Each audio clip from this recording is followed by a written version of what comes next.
We're now going to look at the product rule. So the background for the product rule is if we have two functions that are multiplied together, the derivative of those two functions can be equal to the derivative of the first function multiplied by the second function plus the first function multiplied by the derivative of the second function. So in our example problem, we want to differentiate y, which is going to be equal to the cube root of x squared multiplied by 2x minus x squared.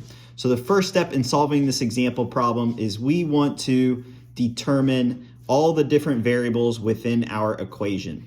So we have our first function f of x, and we have our second function g of x, and we want to take the derivatives of those two functions. So the derivative of f of x will be equal to 2 over 3x to the negative 1/2, and that can be solved by using the power rule, and the derivative of the second function will be equal to 2 minus 2x, which can also be solved by using the power rule.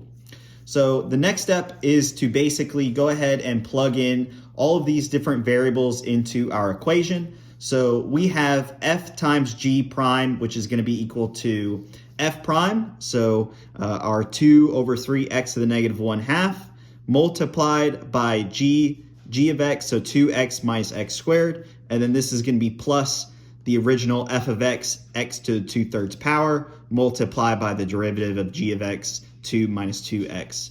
The next step is we want to go ahead and just simplify this out. So we'll multiply this 2 over 3x to the negative 1/3 into the 2x minus x squared, and we'll get this expression here.